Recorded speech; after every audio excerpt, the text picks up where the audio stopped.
The morning mist still clings to the damp straw of the holding pens, a grey and heavy shroud that smells of wet wool, old manure, and the sharp metallic tang of the frost-bitten mud.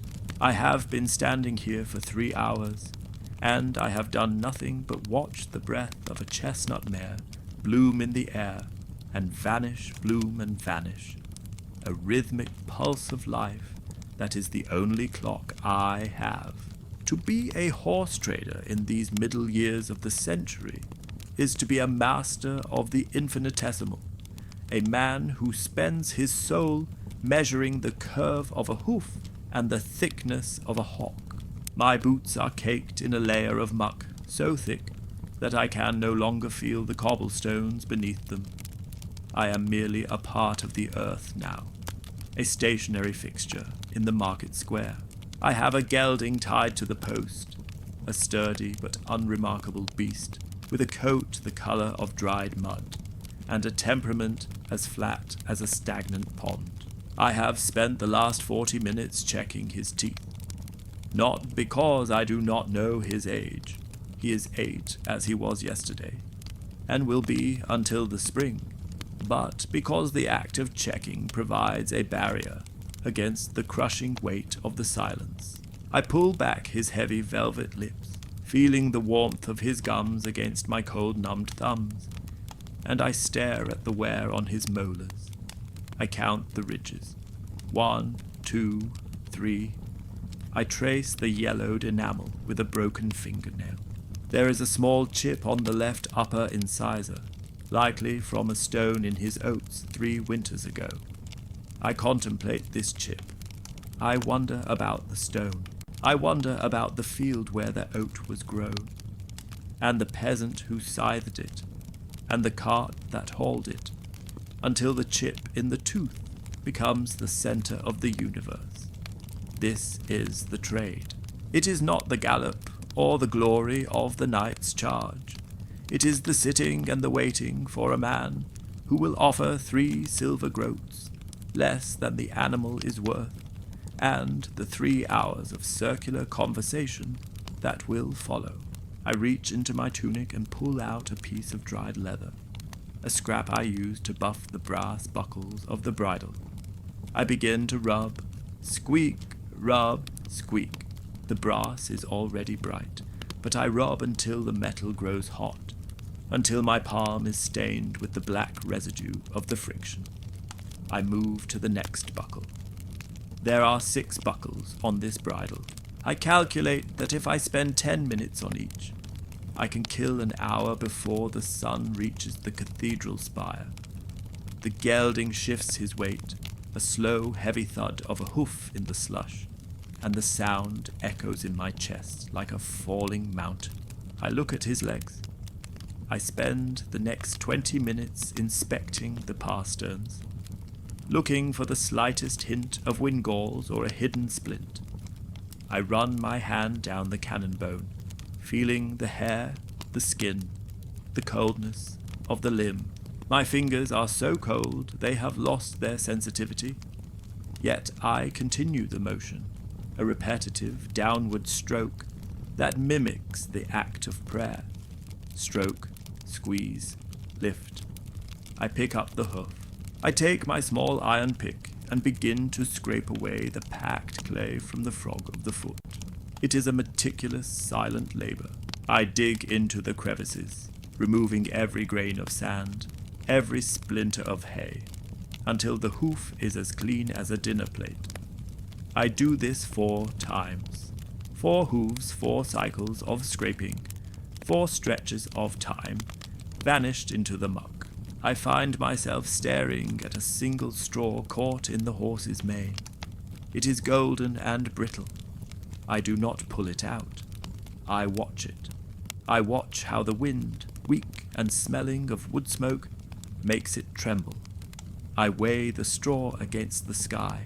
I think about the rain that fell in July and how it softened the stalk, and the sun in August that hardened it, and how this one blade of grass has survived the harvest to end up here on a Tuesday in the mane of a horse that no one wants to buy. My back aches with a dull, constant thrum, a legacy of 40 years of leaning over animals that are taller and stronger than I will ever be. I shift my stance, feeling the dampness of my hosen cling to my calves. I have a pouch of salt in my pocket to treat the mouth sores of the younger coats, and I find myself reaching in to count the grains, feeling the sharp crystalline edges against my skin. This is my day. It is a long grey ribbon of nothingness, a slow dissolution of the self into the smell of the stable and the sound of the wind through the eaves.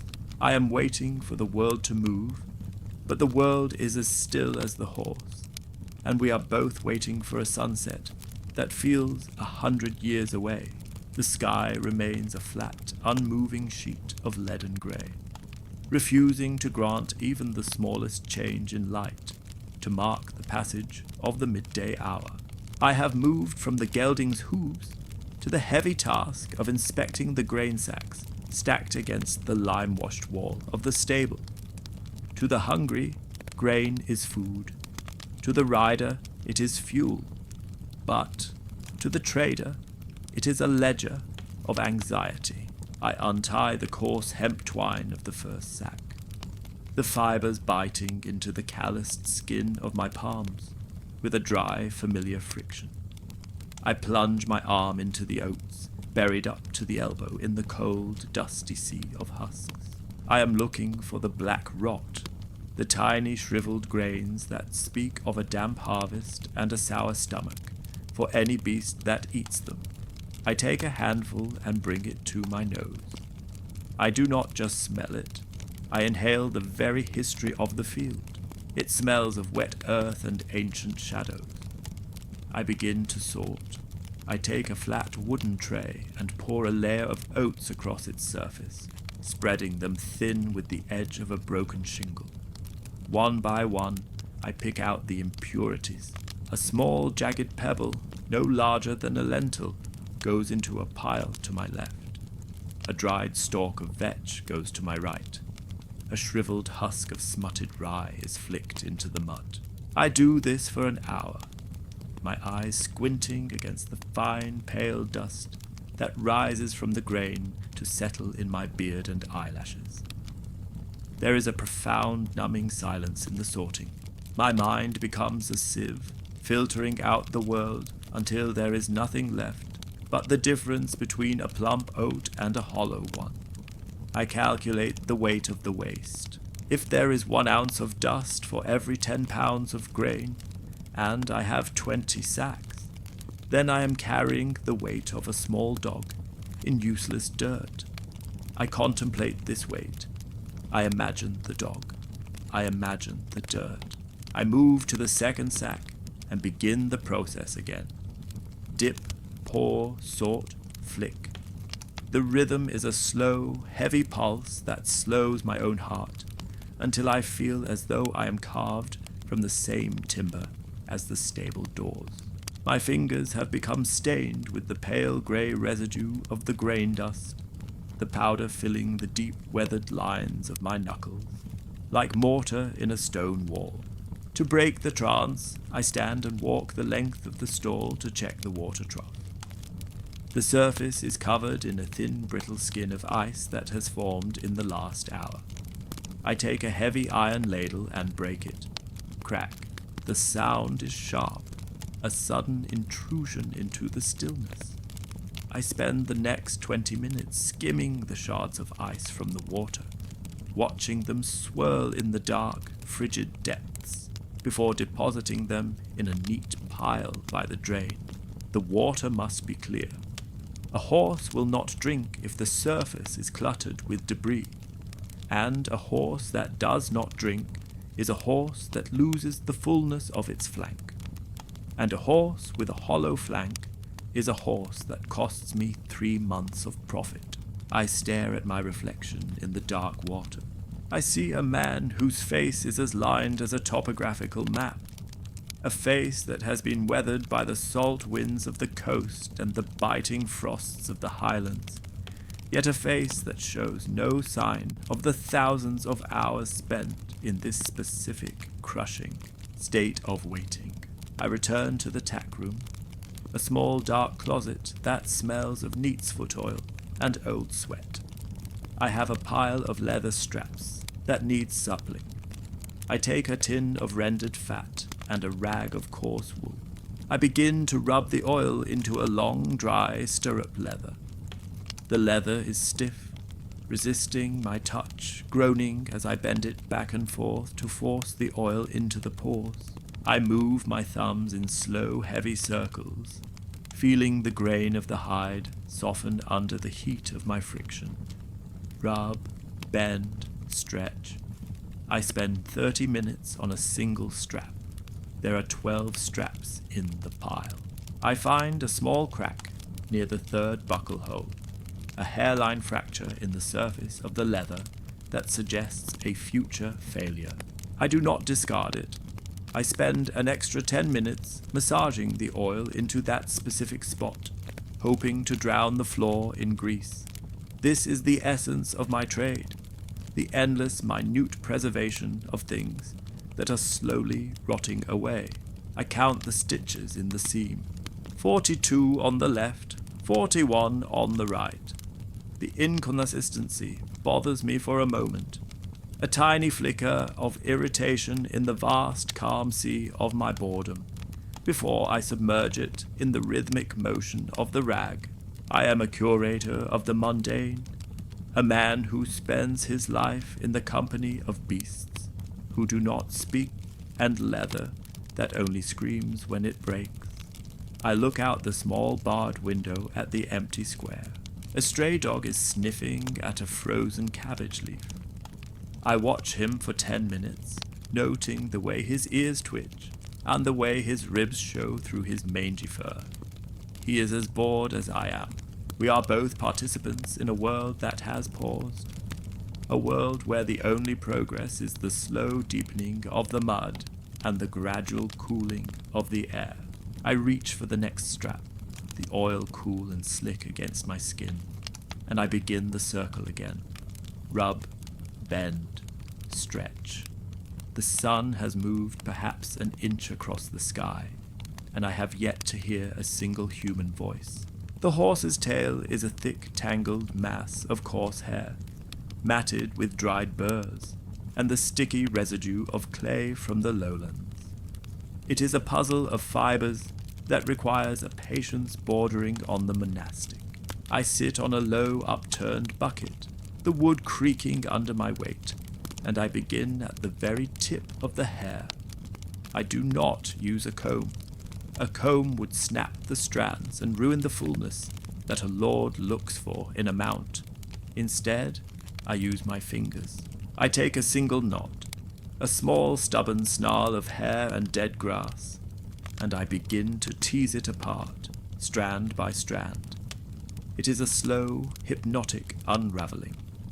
My hands move with a mechanical precision, picking, pulling, and smoothing. I find a dried seed pod of a wild thistle embedded deep in the center of a tangle. I spend 5 minutes rotating it, finding the angle where the hooks of the seed will release the hair without tearing. I think about the field where the horse stood to catch this thistle. I imagine the summer wind that blew the seed into his tail. I imagine the rain that matted the hair around it. This is the history of the animal, told in the debris of his coat. I move upward inch by inch through the heavy, dark curtain of the tail. The smell is pungent, a mixture of ammonia, old dust, and the sweet, cloying scent of horseflesh. It fills my lungs, settling there like a physical weight. I spend nearly 2 hours on the tail alone. By the time I reach the dock, the hair hangs in a smooth, shimmering cascade of dark brown. But my own fingers are cramped into stiff, aching talons, and my eyes are watering from the strain of focusing on individual hairs in the dim light of the stable. I do not stop to rest. I move to the farrier's bench, a heavy slab of scarred oak in the corner, where my knives and rasps are laid out in a row of cold, indifferent iron. I must sharpen the draw knife. I take a whetstone, a flat grey tongue of slate, and apply a few drops of thick linseed oil. The sound of the blade against the stone is a long drawn-out shh, a metallic sigh that cuts through the silence of the barn. I move the knife in long diagonal strokes, keeping the angle of the edge perfectly consistent. 1, 2, 3. I count the strokes for each side of the blade. I am looking for a burr so fine it can only be felt with the very tip of a sensitive finger. I rub, I check, I rub again. The oil on the stone turns black, with the microscopic shavings of the steel, a dark slurry that stains my thumbs. I spend 40 minutes on a single knife. There is no hurry. If I finish this knife, there are 3 more. And then there are the rasps, each with 100 tiny teeth that must be cleaned of clogged horn and rust using a stiff-wire brush. I take the brush and begin to scrub the rasp. Scratch, scratch, scratch. The sound is grating, a rhythmic abrasion that vibrates through my arm and into my shoulder. I focus on each tooth of the rasp, ensuring that no debris remains to dull the tool's bite. This is the maintenance of the trade, the endless quiet labor that happens before a single coin is ever discussed. I find myself staring at a small knot in the wood of the workbench. It is shaped like a lopsided eye. I stare at it until it seems to blink, a trick of the flickering oil lamp and my own exhaustion. I realize I have been standing in the same position for so long that my knees have locked. I shift my weight, and the sound of my joints popping is like the crack of a whip in the stillness. I move to the corner where the leather harnesses are hung and begin the process of unbuckling every single strap. There are dozens of them. I must check the tongue of every buckle for signs of bending or rust. I take a small piece of fine sandcloth and begin to polish the iron. Back and forth, until the orange crust of rust gives way to the dull, honest grey of the metal. It is a task that consumes the better part of the afternoon. The world outside is a distant memory of shouting and commerce. In here, there is only the scent of oil, the grit of the sandcloth, and the heavy rhythmic breathing of the horses in their stalls. I am a man who measures his life in the cleaning of buckles and the sharpening of steel, a witness to the slow, inevitable wear of the world. The dampness of the stable floor has begun to seep through the thin soles of my leather boots, a cold and persistent reminder of the rising water table in the valley. I turn my attention now to the sorting of horseshoe nails, a task that most would consider beneath the dignity of a master trader. Yet it is the only way to ensure that a horse is not lamed by a poorly forged sliver of iron. I have a wooden bowl containing nearly 500 hand-forged nails, a jumbled mass of grey angular metal that I must sort by length and the squareness of the head. I sit on a low stool near the forge, which is now nothing more than a heap of cooling, charcoal-scented ash, and I begin to pick them up, one by one. Each nail is a unique testament to the blacksmith's fatigue. I roll the iron between my thumb and forefinger, feeling for the slight burr or the uneven taper that would cause it to curve into the sensitive quick of the hoof. Chink, clatter, chink. I sort them into 3 piles on a flat oak board. Those with a perfect sharp point go to the right. Those with a slight bluntness go to the center. And the crooked sons, as I call them, go to the left to be reheated or discarded. My mind wanders into the geometry of the iron. I calculate that it takes 8 nails for a single shoe, 32 for a horse. If I have 40 horses in the paddock, I am responsible for 1,280 points of contact with the earth. One failure, one nail driven a fraction of an inch too deep, and the animal is worthless for a month. This thought does not bring anxiety. It only brings a slow, heavy sense of duty that matches the rhythm of my hands. I spend 2 hours in this metallic meditation. My fingers become blackened with the soot of the forge scale, a fine, greasy dust that settles into the whorls of my skin. When the nails are sorted, I must count them into leather pouches of 50. 1, 2, 3, 49, 50. I tie each pouch with a strip of rawhide, pulling the knot tight with my teeth. The taste of the rawhide is bitter and salty, the flavor of old labor. To fill the remaining hours of the afternoon, I begin the preparation of a cooling poultice for a grey mare, with a slight puffiness in her off-hind hock. This is a slow, alchemical process of the mud. I take a bucket of fine blue clay, dug from the riverbank, and dried until it is as hard as stone, and I begin to grind it in a stone mortar. The sound is a dry, hollow crunch, crunch grind, that resonates in the empty rafters of the stable. I must reduce the clay to a powder as fine as flour. I move the heavy pestle in slow, circular motions, feeling the resistance of the lumps as they surrender to the weight. It takes an hour to produce enough powder. Then, I must add the additives, a measure of dried vinegar, a handful of crushed comfrey leaves, and a splash of stale beer. I stir the mixture with a wooden spatula, watching as the dry dust transforms into a thick, viscous sludge the color of a winter storm.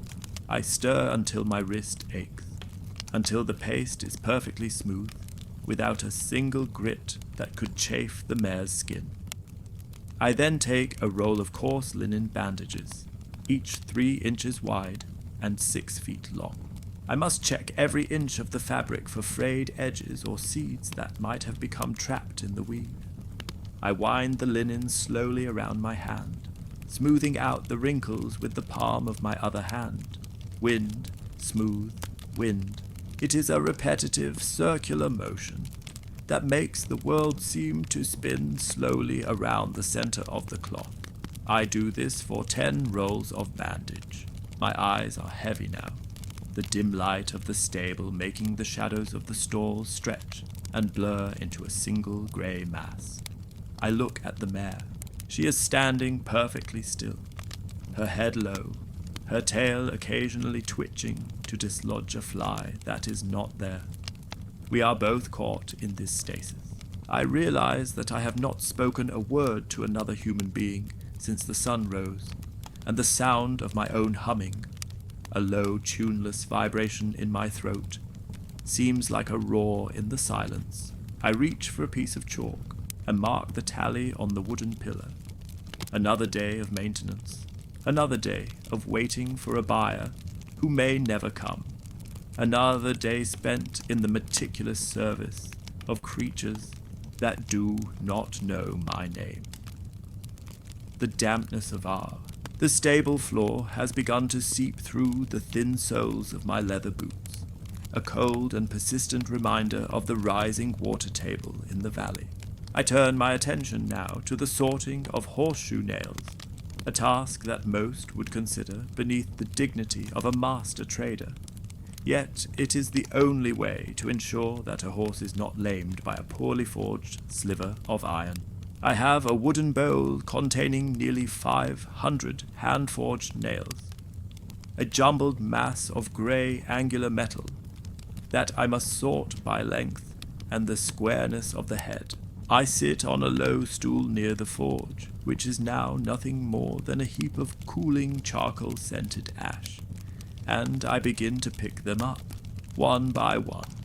Each nail is a unique testament to the blacksmith's fatigue. I roll the iron between my thumb and forefinger, feeling for the slight burr or the uneven taper that would cause it to curve into the sensitive quick of the hoof. Chink, clatter, chink. I sort them into 3 piles on a flat oak board. Those with a perfect sharp point go to the right. Those with a slight bluntness go to the center. And the crooked sons, as I call them, go to the left to be reheated or discarded. My mind wanders into the geometry of the iron. I calculate that it takes 8 nails for a single shoe, 32 for a horse. If I have 40 horses in the paddock, I am responsible for 1,280 points of contact with the earth. 1 failure, 1 nail driven a fraction of an inch too deep, and the animal is worthless for a month. This thought does not bring anxiety. It only brings a slow, heavy sense of duty that matches the rhythm of my hands. I spend 2 hours in this metallic meditation. My fingers become blackened with the soot of the forged scale, a fine, greasy dust that settles into the whorls of my skin. When the nails are sorted, I must count them into leather pouches of 50. 1, 2, 3, 49, 50. I tie each pouch with a strip of rawhide, pulling the knot tight with my teeth.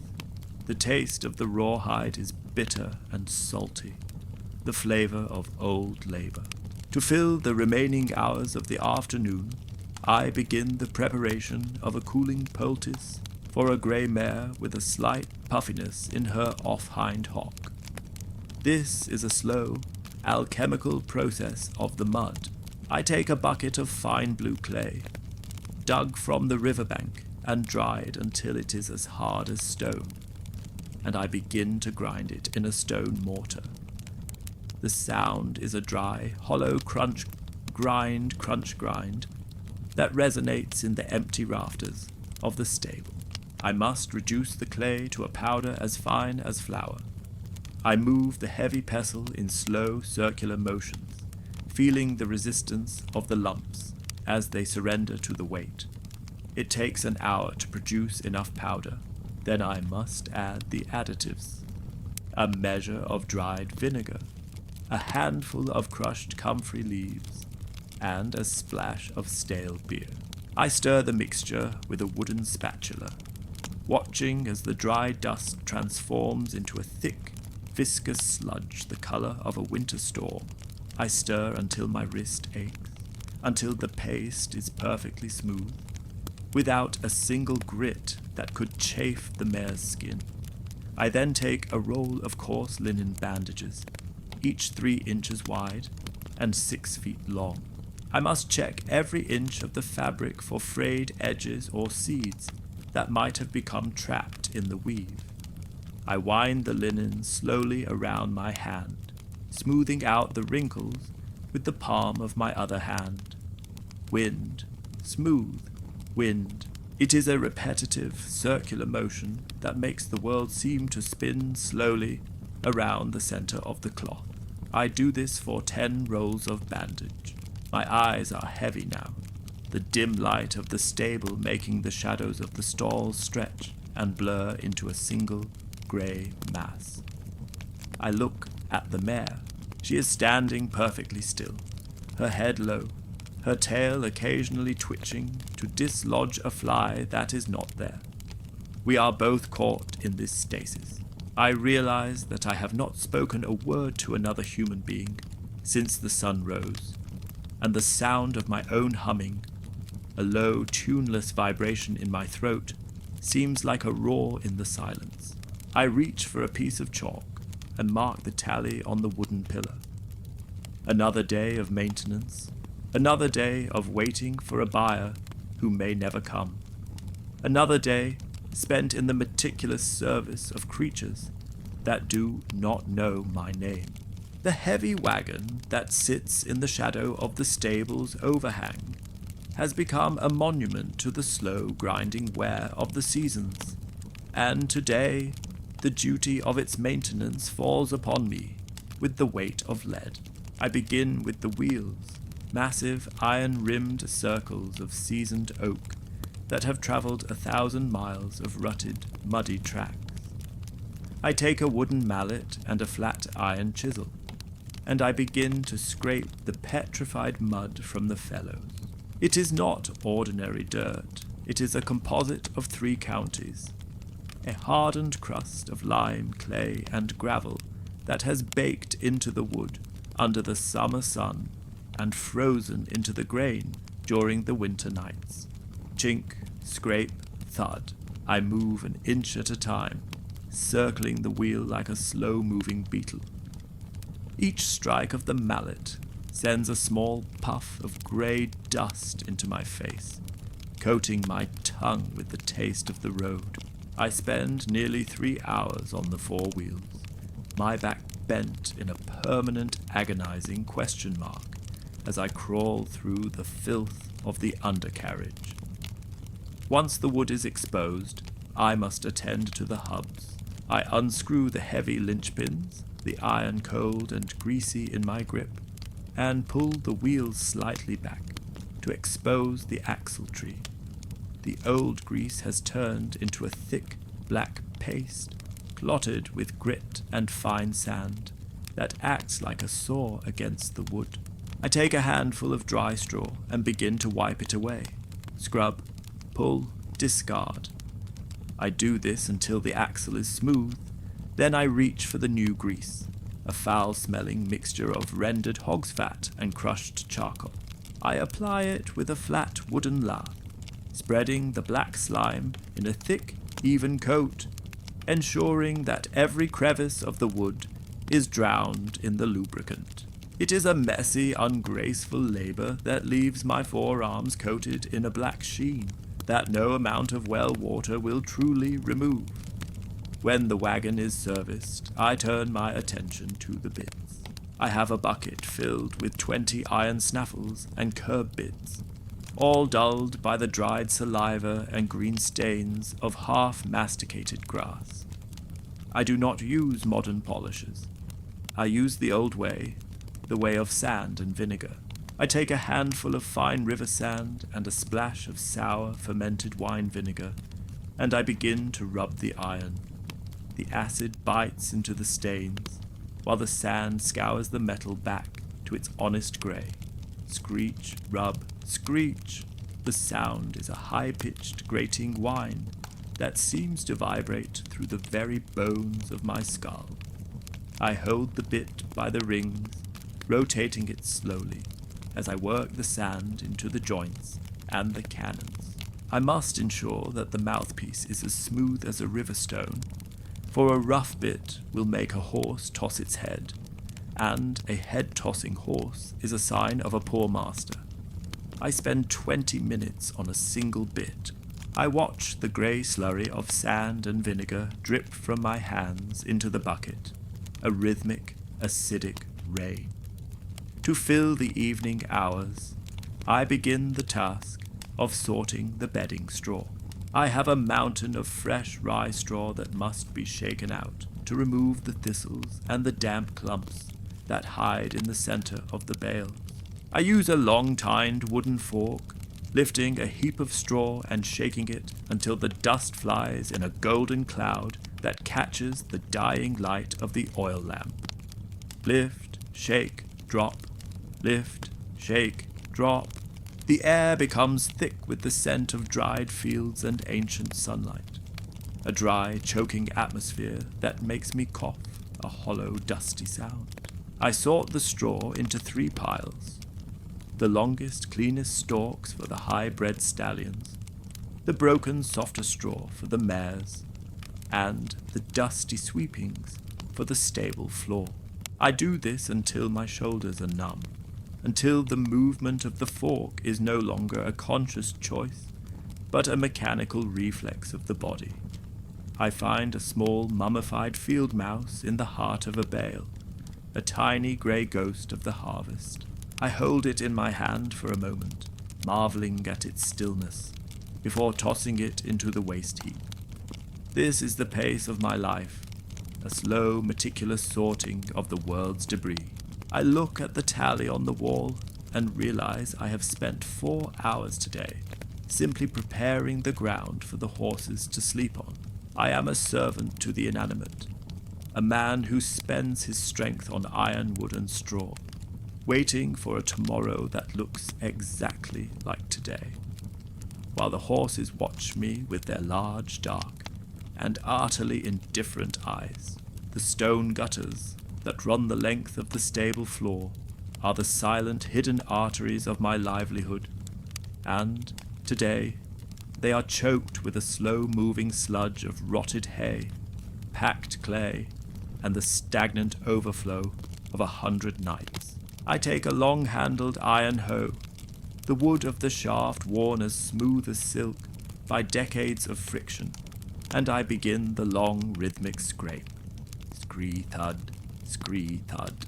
Each pull of the blade brings up a heavy black mass of semi-liquid filth that smells of ancient ammonia and the deep, cold dampness of the earth itself. I must move with a deliberate, agonizing slowness. If I pull too fast, the foul water splashes against my leggings. If I am too slow, the work will outlast the light. I spend 3 hours bent at the waist, moving inch by inch along the narrow channel, clearing a path for the waste to flow toward the drainage pit. There is no thought in this labor, only the weight of the hoe and the resistance of the muck. I find myself counting the cracks in the stone flags that line the gutter.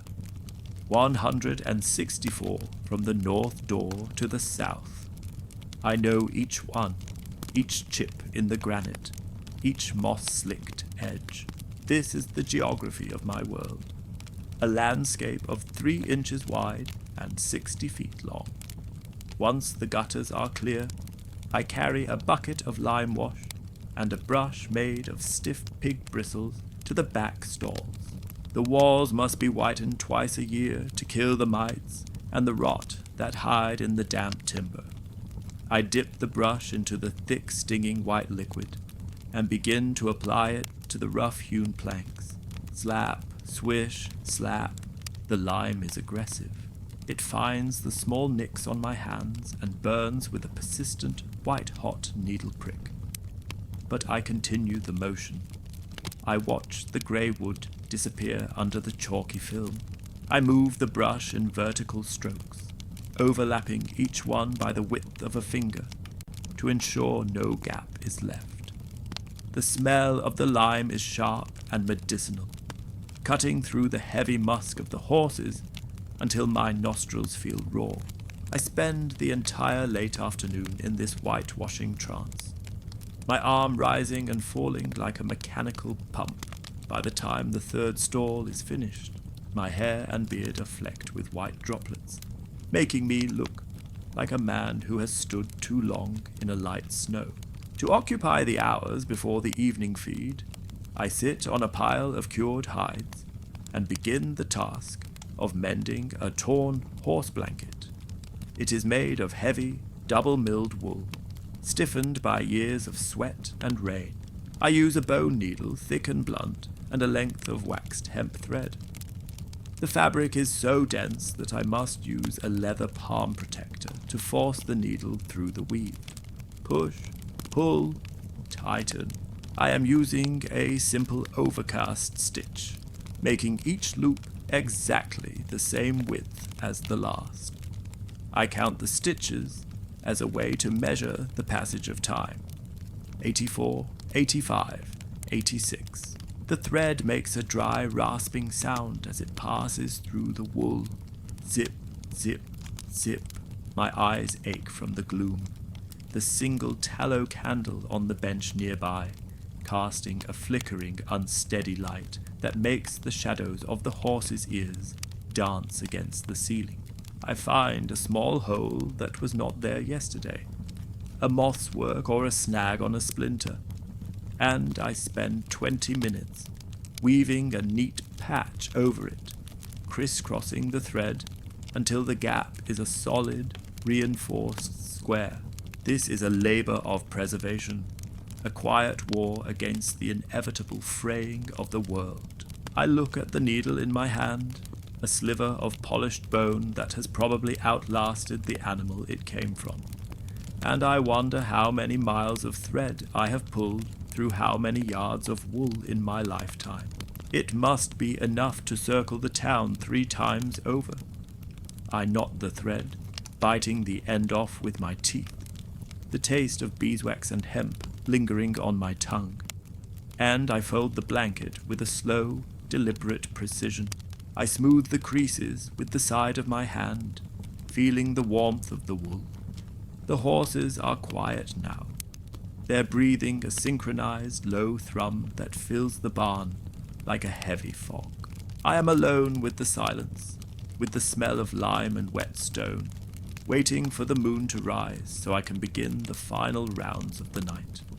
A man whose life is stitched together by the 1,000 tiny, boring threads of a trade that never changes. The medicinal salt lick has become a hard, jagged mass of grey crystals and impurities, and it is my task this evening to reduce it to a fine, palatable grit that can be mixed with the evening mash. I take a heavy granite pestle, its surface pitted by decades of similar labor, and begin the slow rhythmic pounding within the stone mortar. Clack, crunch, clack, crunch. The sound is sharp and jarring, echoing off the low-slung beams of the stable roof like a series of small, distant hammer blows. I must exert a constant downward pressure, rotating the pestle with a grinding motion that vibrates through my wrists and up into the hinges of my jaw. The salt is stubborn. It resists the stone with a crystalline defiance, before finally shattering into a fine, white dust. I spend nearly 2 hours in this singular motion, my world reduced to the diameter of the mortar and the effort of the strike. The air around me becomes thick with a salty mist that stings my eyes and leaves a dry, parched taste at the back of my throat. Every 20 minutes, I stop to sift the salt through a fine copper screen, separating the dust from the remaining lumps. I do not hurry. To hurry is to leave a sharp edge that might cut a horse's tongue, and a horse with a cut tongue will shy from the bit for a week. I watch the white powder fall onto the wooden tray, a miniature snowdrift in the heart of the stable. Once the salt is prepared, I move to the rack of leather halters. There are 30 of them, each one a complex web of straps, buckles, and lead ropes that have been stiffened by the salt spray of the coast and the dried sweat of the animals. I take a jar of neatsfoot oil, thick and yellowed with age, and a piece of soft lamb's wool. I begin to rub. I do not merely coat the leather. I massage the oil into the fibers, working the grease into the grain until the hide becomes supple and warm. Rub, flex, rub. I spend 10 minutes on a single cheek piece, bending the leather back and forth to ensure the oil penetrates the very core of the strap. I check the stitching at every joint, looking for the telltale fraying of the hemp thread. If I find a weak spot, I take a small awl and a waxed cord, and I reinforce it.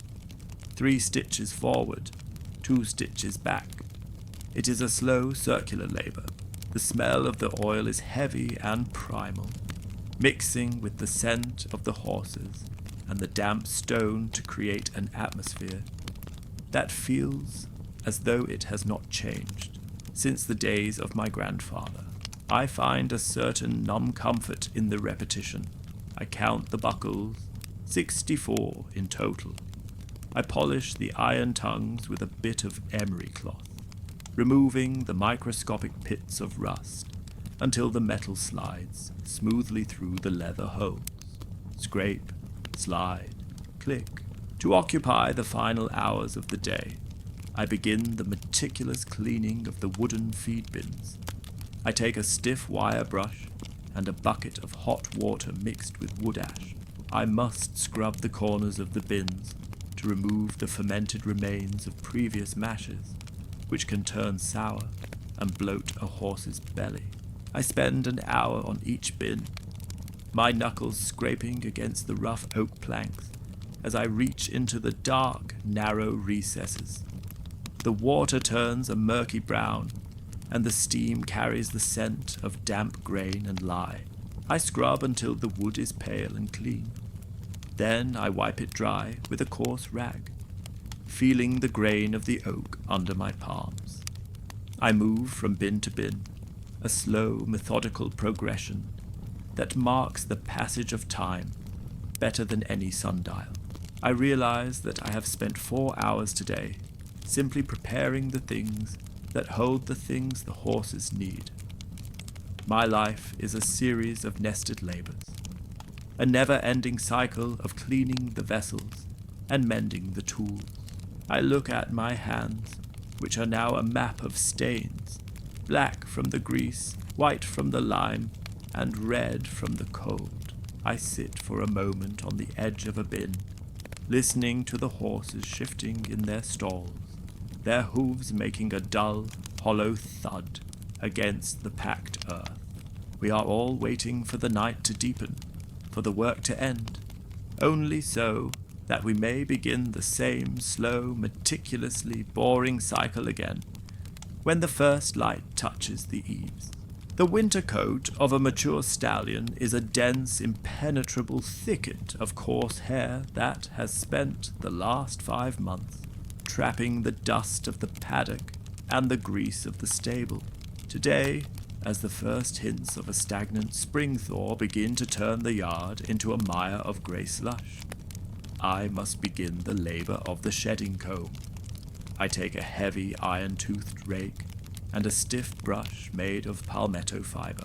I stand on a low wooden mounting block to reach the crest of the stallion's neck, and I begin the first stroke. Rake, pull, clear. A cloud of fine grey dander and loose hair explodes into the air, swirling around my head and settling on my shoulders like a dry, itchy snow. I do not move quickly. To pull too hard would be to irritate the skin, causing the beast to shift and ruin the rhythm. I move the rake in long, steady channels from the pole to the withers. With every 3 strokes, the teeth of the rake are completely choked with a thick, matted felt of dead hair. I must stop, use my thumb to clear the iron teeth, and drop the clump into a wicker basket at my feet. Scrape, clear, drop. I have been doing this for 2 hours, and I have only cleared the left side of the neck. My lungs feel as though they are lined with the same grey dust that coats the rafters. I find myself counting the rhythmic thumps of the horse's tail against his hocks, a slow metronomic beat that marks the minutes better than the distant church bells. I contemplate the sheer volume of hair. By the time I am finished, the basket will be overflowing with enough wool to stuff a mattress. Yet the horse will look barely any different to the untrained eye. This is the invisibility of my work. It is a massive expenditure of caloric energy to achieve a result that is simply the absence of a mess. When the stallion's neck is finally thinned, I turn my attention to the undercarriage of the heavy transport wagon to check the tension on the leaf springs. These are thick bands of hammered iron, layered one upon the other and bound by heavy shackles. I lie on my back on a piece of dry sacking, sliding myself under the chassis until the scent of old axle grease and damp wood is inches from my face. I take a small ball-peen hammer and a long iron pry bar. I must tap each leaf of the spring to listen for the true ring. Tink, tink, thud. A thud means a hidden crack, or a pocket of rust that has compromised the temper of the metal. I find a thud on the third leaf of the rear near spring. I spend 40 minutes with a wire brush, scrubbing the area until the bright, cold steel shows through the grime. I am looking for a hairline fracture, a silver thread of failure in the black iron. My arms are raised above my head, the blood draining from my hands until my fingers feel like cold, wooden pegs. I find nothing but a localized patch of deep pitting. I apply a thick paste of lead and tallow to seal it against the moisture. I move to the next spring. There are 4 springs, each with 7 leaves. I tap, I listen, I scrub, tink, tink, tink. The world above me, the horses, the market, the sky, has ceased to exist. I am a creature of the underside, living in a world of iron tension and rusted bolts. I find a shackle bolt that has worked its way loose by a fraction of a turn. I take a heavy wrought iron wrench and begin to tighten it. The bolt is rusted into place. It requires the full weight of my body to move. I brace my feet against the wheel hub and pull. Creak, snap, slide. The bolt moves a 1/4 inch. I do it again. Each movement is a slow, agonizing struggle against the stubbornness of the inanimate. By the time I crawl out from under the wagon, the light in the yard has turned a sickly, jaundiced yellow, signaling the approach of a damp evening. My face is streaked with black grease and the grey dust of the stallion's coat. I move to the stone trough to wash my hands, but I find that the water is covered in a film of oily residue from the nearby leather tanner's runoff. I spend 15 minutes skimming the surface with a flat board, watching the rainbow-colored swirls disappear down the drain so that the horses might have a clean drink. I then take a heavy sack of rock salt and begin the process of replenishing the floor dampener. I sprinkle the salt in a fine, even mist over the packed earth of the center aisle to keep the dust from rising and choking the animal's lungs. Swing, scatter, step. Swing, scatter, step. It is a dance of the mundane, a rhythmic sowing of salt into the dirt. I look at the floor and see the thousands of tiny white crystals sparkling in the gloom. A temporary and useless beauty that will be trodden into the muck by the first horse that passes through. I realize I have spent 5 hours today on tasks that produce absolutely nothing. No food, no coin, no shelter. Only the maintenance of a status quo that is constantly trying to dissolve into chaos.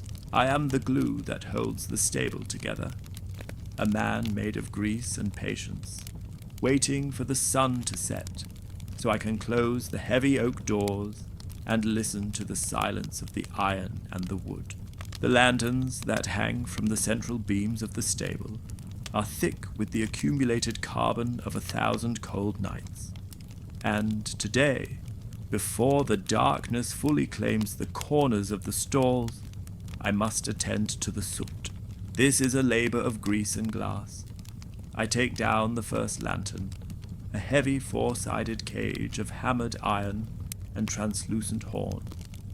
I must disassemble the frame with a small flathead screwdriver that is nearly as old as I am.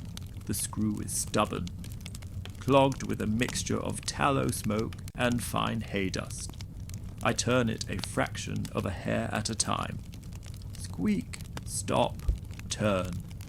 Once the panels are removed, I see the thick velvety blackness that has coated the interior. I take a rag soaked in a weak solution of vinegar and wood ash and begin to scrub. Swish, rub, swish. The black sludge comes off in greasy smears that stain my cuticles and settle into the cracks of my palms. I must be careful with the horn panels. They are fragile and prone to warping if the vinegar is too strong. I rub until the horn goes from a murky grey to a pale, buttery yellow. I do this for 6 lanterns. Each one takes 30 minutes of concentrated, repetitive motion. I find myself staring at the flame of the candle I am using for light, watching the way it flickers in the draft, and I realize I have been holding the same rag in the same spot for 5 minutes, lost in a trance of total, unblinking boredom. The world is reduced to the smell of burnt vinegar and the texture of cold iron. When the lanterns are reassembled, I move to the workbench to begin the repair of a heavy leather draft collar. This is not the supple leather of a riding bridle. This is thick triple-layered cowhide, stuffed with rye straw and horsehair to cushion the immense weight of the plough. The seam has burst near the shoulder, spewing its internal contents like a slow-moving wound. I must first use a pair of iron pliers to pull out the old, rotted hemp stitches. Grip, pull, snap. Each stitch resists, the thread having become one with the leather over years of pressure. Once the seam is open, I must repack the straw. I take small handfuls of clean dry rye and stuff them into the cavity using a long wooden dowel. Push, pack, level. I must ensure there are no lumps. A single hard knot of straw will create a sore on the horse's shoulder that will fester for weeks. I spend an hour just pushing straw into a hole no larger than my fist, feeling for the internal density with the tips of my fingers. Then comes the sewing. I use a curved steel needle and a cord of waxed linen as thick as a quill. I must use a heavy leather thimble to force the needle through the 3 layers of hide. Push, gristle, crunch, pull. The sound of the needle piercing the leather is a wet, visceral pop. My thumb is raw, the skin worn thin by the constant pressure of the thread. I make 32 stitches, each one exactly half an inch apart.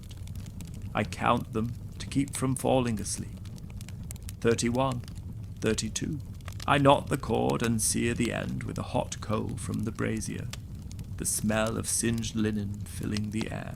To finish the day, I turn to the task of hand-grinding the black oil used for treating the horse's hooves against the damp rot of the spring.